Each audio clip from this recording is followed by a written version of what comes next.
경북 포항에 살고 있던 40대 여성 A씨는 그날 밤 집에서 나와 택시를 타고 시내 한 노래방을 찾았습니다. 손님, 도착했습니다. 이 노래방 맞죠? 12,000원입니다. 네, 근데 저 잠깐 들어갔다가 바로 나올 거거든요. 여기서 조금만 기다려주시겠어요? 계산도 그때 할게요. 네, 알겠습니다. 예, 얼른 갔다 오셔요. 네, 감사합니다. 그렇게 30여 분이 지났을까요? 아무리 기다려도 A씨는 감감무소식이었습니다. 택시기사는 더 이상 기다릴 수가 없다 싶어 A씨가 들어갔던 노래방을 따라 들어갔죠. 하지만 무슨 일인지 그녀는 온데간데 없었습니다. 그런데 그녀를 찾아 헤매던 사람이 비단 택시기사만은 아니었죠. 여보세요? 정모님, 접니다. 자넨가? 웬일인가? 잘 지내지? 집사람이 집에 들어오질 않아서요. 아무래도 다른 남자 집에 있는 것 같은데 장모님이 좀 데리고 와주셔야 할 것 같거든요. 뭐? 내가 확인해보마. 일단 끊어보게. 네, 알겠습니다. 에이, 한 통 더 해봐야겠다. 여보세요? 난데. 웬일이야? 와이프가 제주도에 갔는데 통 오질 않네. 연락도 안 되고. 너가 비행기 출입 기록 이런 것 좀 확인해 줄 수 있어? 재수씨가?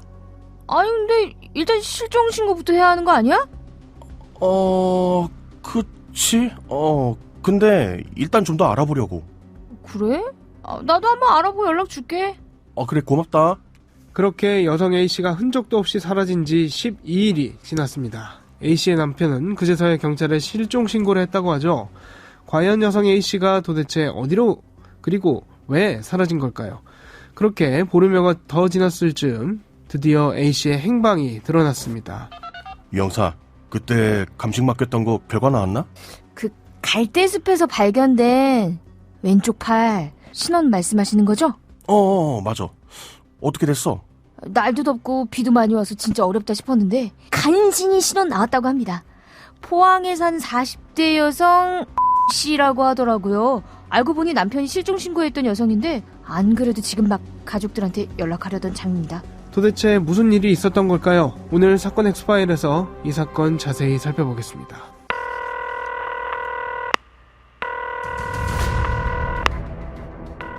사건은 보이는 것보다 가까이 있다. 이원화 변호사의 사건 엑스파일. 안녕하세요. 사건 엑스파일 이원화입니다. 오늘도 로엘 법무법인 강은하 변호사와 함께합니다. 변호사님 어서 오세요. 안녕하세요. 로엘 법무법인 강은하 변호사입니다.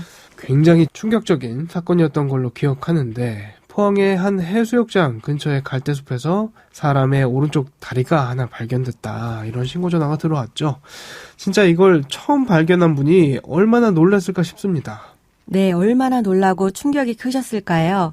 2008년 7월 8일 경상북도 포항시 흥해읍 금장 1리 도로변의 갈숲에서 살구를 따라온 70대 황씨 부부는 살구나무 아래에서 여성의 것으로 추정되는 오른쪽 다리 하나를 발견해 경찰에 신고했습니다. 신고 전화를 받은 경찰도 정말 비상이었을 것 같거든요. 황씨 부부의 신고를 받은 경찰은 서장을 중심으로 5분 타격대 및 기동중대, 형사대 4개 반으로 구성된 총 200명의 인원을 동원해 시신이 발견된 금장 1리 도로변의 갈숲 일대를 샅샅이 수색했습니다. 수색 작업 2시간 만에 경찰은 시신의 오른팔을 찾아냈고 같은 날 저녁 6시경에 왼팔과 왼쪽 다리를 찾아냈지만 머리와 몸통은 찾아내지 못했습니다. 말씀해 주신 것처럼 7월이면 진짜 덥잖아요. 그리고 그 당시 포항에 유독 비가 많이 내렸다고 하거든요.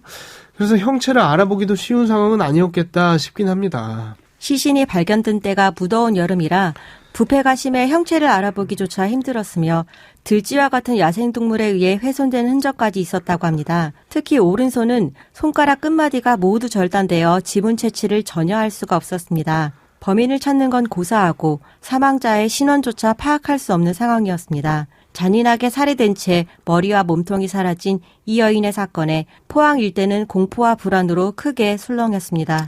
그런데 너무 이해가 안 되는 게 누가 왜 이런 범행을 저질렀는지 단서조차 없으니까 이게 만약 남의 일이 아닐 수도 있겠다 하는 공포감이 굉장히 크지 않았을까 싶습니다. 범인이 사이코패스일 수도 있고 혹은 연쇄살인범일 수도 있고요. 갖가지 상상을 할 수 있는 그런 상황이었기 때문에 경찰도 굉장히 답답했을 것 같거든요. 사건 발생 2주 후 최초 여인의 사지가 발견된 갈숲에서 약 1.2km 떨어진 음료 창고 부근 갈숲에서 시신의 머리와 몸통이 발견되었습니다. 그 마을의 꽃길 작업 반장이던 소 씨가 작업 중 포대 하나를 발견했는데 혹시나 하는 마음에 낫으로 포대를 찢어 살펴보았더니 그 안에 머리와 몸통이 들어 있었습니다. 그러나 역시 사체의 부패 상태가 매우 심각해 얼굴을 알아볼 수가 없었고 심하게 훼손된 탓에 사인을 판단할 수도 없었습니다. 다만 설골이 골절된 것으로 보아 목 부위에 강한 힘이 작용했을 것이라는 추정을 할 수 있을 뿐이었습니다. 그 사이 훼손된 시신의 왼손에서 어렵게 확보한 지문을 통해 피해자의 신원을 밝힐 수 있었습니다. 그래도 피해자의 신원을 찾아내서 다행이다 싶네요. 네, 피해자는 포항에 거주하던 49세 여성 A씨로 밝혀졌습니다. 그녀는 발견되기 보름 전인 2008년 6월 24일에 남편 B씨에 의해 실종 신고된 상태였으며 제주도 출신으로 결혼 후 포항시 동해면에서 남편과 함께 살던 평범한 가정주부였습니다. 이미 실종 신고가 돼 있던 여성이었군요. 그런데 아내가 사라지자마자 바로 신고를 한 거 아니었네요. B씨에 따르면 A씨는 2008년 6월 11일 낮에 B씨와 함께 술을 마시다가 B씨가 잠이 든 후 외출했고 2008년 6월 12일 오전 4시경 짐을 챙겨 집을 나간 후 돌아오지 않았다고 합니다. B씨는 A씨가 돌아오지 않자 수소문하다가 12일이 지나 신고를 했다고 합니다. 이 여성의 휴대폰이라든지 마지막 행적 이런 것도 조사를 했을 텐데 혹시 나온 게 있었나요? 2008년 6월 11일 B씨와 낮술을 한 후 혼자 다시 외출한 A씨는 오후 9시 30분에서 오후 10시 사이 택시를 잡았습니다. 그런데 그때 A씨를 태운 택시기사의 증언에 따르면 목적지에 도착했을 때 A씨가 요금을 지불하지 않았고 돈을 갖다 줄 테니 잠깐 기다리라고 했다고 합니다. 택시가 도착한 곳은 어느 노래방이었는데요. 기사는 노래방 주인에게 돈을 받아서 요금을 지불하려나 보다 하고 기다렸는데 한참을 기다려도 A씨는 나타나지 않았습니다. 그래서 기사가 차를 세워두고 노래방으로 가보았더니 A씨는 도통 보이지 않았다는 것입니다. 다음 날인 2008년 6월 12일 오전 2시 30분쯤 A씨는 자택 인근에서 친구와 통화하며 사는 게 힘들다 술 한잔 마시러 나가라 한다고 하며 전화를 끊었습니다. 이는 A씨의 마지막 통화 기록이었고 A씨의 핸드폰은 집에서 반경 1.5km 지점에서 전원이 꺼졌습니다. B씨에 따르면 A씨가 집에 들어온 시간은 오전 4시쯤이었습니다. B씨는 잠결에 아내가 들어온 것을 봤는데 가방을 싸고 있었다고 했으며 아침에 눈을 떴을 때 A씨는 옷가지 등이 들어있던 가방은 그대로 두고 손가방만 들고 나갔는데 그 이후 집에 들어오지 않았다는 것입니다. 신원이 밝혀졌습니다만 그럼에도 여전히 도대체 누가 왜 그랬느냐 이걸 추측하기가 어려운 상황이었네요. 네, 처음에는 잔혹한 살인수법에 사이코패스의 소행이라 의심하는 사람이 많았는데요. 전문가들은 A씨의 사인과 범인이 사체를 훼손하여 자신의 신원을 감추려 했던 점을 보면 오히려 면식범이 우발적으로 살인했을 가능성이 높다고 합니다. 앞서 말씀드린 바와 같이 A씨의 사인은 설골골절이었는데요. 전문가들에 의하면 설골골절은 끈과 같은 흉기를 써서 목을 졸랐을 때는 잘 생기지 않고 맨손으로 짓눌렀을 때 생기는 것인데 이것은 순간적인 분노나 원한, 치정 등의 감정에서 비롯된 것으로 볼 수 있기 때문에 범인은 A씨를 계획적으로 살해했다기보다는 충동적으로 살해했다고 볼 수 있다는 것이죠. 특히 범인이 지문이 있는 A씨의 오른손 손가락 끝마디를 절단한 것은 A씨의 신원을 감추려고 한 것인데 이는 A씨의 신원이 밝혀지면 범인의 신원도 밝혀질 위험이 크기 때문이라는 것입니다. 유령 용의자가 있었나요? 그 당시 경찰은 남편인 B씨를 의심했습니다. A씨가 실종된 직후 B씨의 행적에 수상한 점이 있었습니다. 일단 B씨가 A씨가 사라진 날부터 12일이째나 실종 선고를 했고 처가와 지인들에게 상반된 말들을 했다고 합니다. 구체적으로는 이렇습니다. B씨는 친구들에게는 제주도에 간 부인을 찾아달라며 아내가 제주도에 갔다고 해서 갔는데 어떻게 됐는지 돌아오질 않는다. 배를 탔든 비행기를 탔든 출입 기록을 확인해달라고 부탁했다고 합니다. 그런데 A씨 오빠의 증언에 따르면 B씨가 장모에게 전화를 해서는 아내가 지금 집에 들어오지 않으니 포항에 좀 올라와 달라고 했다고 합니다. 친구에게는 아내가 제주도에 간다고 해서 안 돌아오니 제주도에 간 기록을 확인해달라고 하고 장모에게는 아내가 집에 돌아오지 않으니 포항으로 올라와 달라는 부탁을 한 것이죠. 완전히 다른 말을 했던 거군요. 네, 그리고 수상한 점은 더 있었습니다.